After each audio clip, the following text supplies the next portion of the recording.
You might not have heard of the term Rong Hua before, but it's not a big deal, since I only learned about it 6 months ago. This handicraft has been around in China for more than 1,000 years.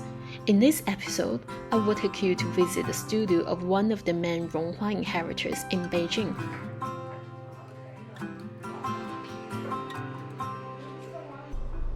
Hey guys, long time no see. Now I'm in Beijing, actually the suburb area of Beijing. I'm visiting Zhiwei. He's an inheritor of Ronghua craftsmanship. If you don't know, Ronghua is a kind of velvet flowers made of silk.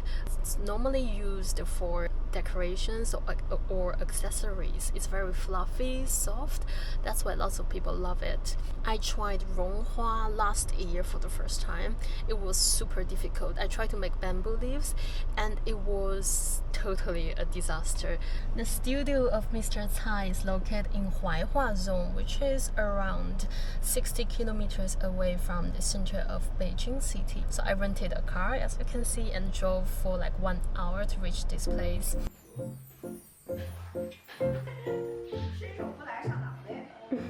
Mr. Cai's studio is the dream place for crafting and animal lovers. While his crew was busy with their crafting works on hand, his partner, Mr. Sun, showed me around the studio and explained to me the materials and the process they adopt, which are probably the highest standard of their niche. Now I will try my best to explain them myself in English to you. Ronghua originated from the southern part of China during the Tang Dynasty. In the Ming and Qing Dynasty, this handicraft was really booming. Here I'm gonna use this place to introduce some basic knowledge about Ronghua to you. We're gonna start from the materials of Ronghua and then the tools of the Ronghua, as well as the basic steps of making Ronghua from the beginning to the end. Know that Ronghua is a kind of handicraft made of silk, so the mulberry silk is the most important component of Ronghua. And here I found some rose silk.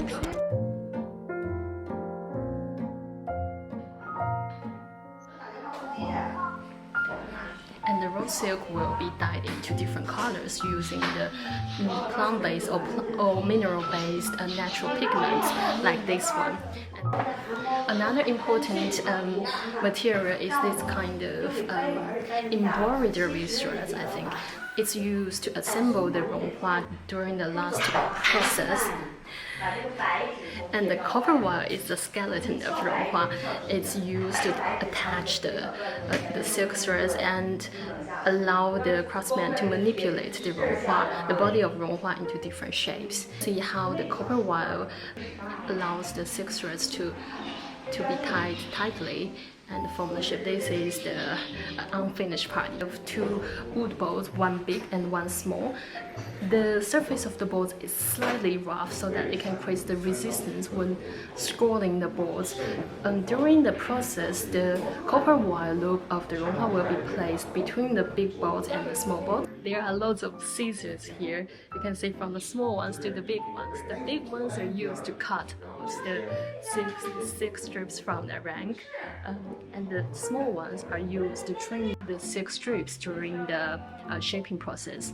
This small tweezer is used during the assembling process as well as forming the shape. It's very unique at the studio. It's this kind of wooden clips attached with some springs. This is used at the end of the silk ranks in order to fix the silk threads. Also a very unique thing. I think this is created by Mr. Cai. It's used to trim out the extra silk. And you must be familiar with this one. This is the white latex. It's a kind of glue, and this kind of powder is very unique. You put it on the hands and then you can use it during the twisting process. The biggest tool in making Ronghua is this specially designed shelf. It's like a frame that keeps the silk thread straight and makes it super easy for artisans to access other tools. First off, after prepping steps like dyeing the silk, the actual Ronghua making kicks off with thread splitting.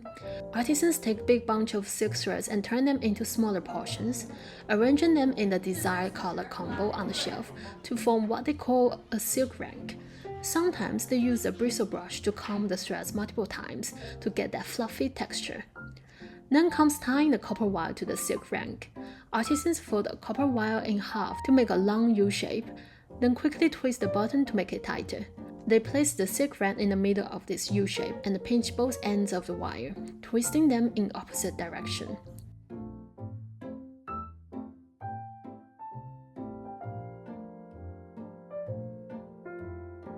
Once everything's aligned and fixed, artisans twist the silk strips in opposite direction using both hands. Then place the strip on a wooden board to twist it some more. A good strip should be consistent in length, thickness, weight, and color, and stand upright on the copper wire. Next up is trimming the silk strips. Artisans hold one end of the strip with their left hand, slowly twist it with their thumb and index finger, while cutting it with scissors held in their right hand against the copper wire. If they are making pressed or flat Ronghua flowers, there's an extra step, ironing the petals and curling the edges using the palm side of their hands. Finally, it's time to group and assemble the flowers. Artisans use embroidery threads to piece together all the parts into one complete piece and attach them to metalware like brooches, hairpins, or hair clips.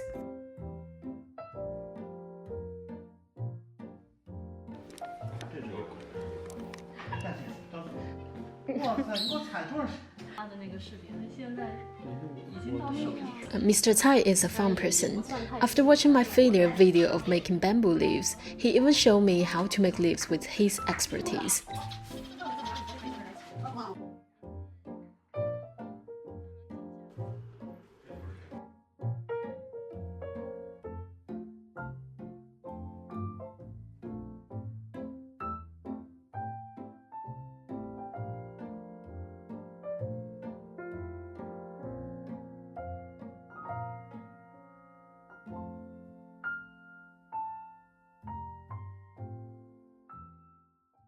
Two college students from Tianjin stopped by Mr. Cai's studio for a quick interview on the same day. 其实我还是比较保守的，他们都对我来说只是学生啊，对，他们可能有的就算从事一辈子这个，他未必能真正能作为一个传承者，就是代表一个什么。Unlike some other craftsmen, Mr. Cai has no shortage of people interested in learning about Ronghua or even studying under him. However, he feels like he's stuck in a cycle of experience and skills that limit his creativity. 我就是为着绒花去设计，我觉得跳不出那个圈。他必须得去设计他自己想要的东西，我们把它给实现出来，这样才能走。其实颜色不是重要的，造型也不是重要的，实际上整体是最重要的。 He's hoping for some outside perspectives that can help bring a fresh and creative new look to Ronghua. Maybe one day you will be the helping hand for him.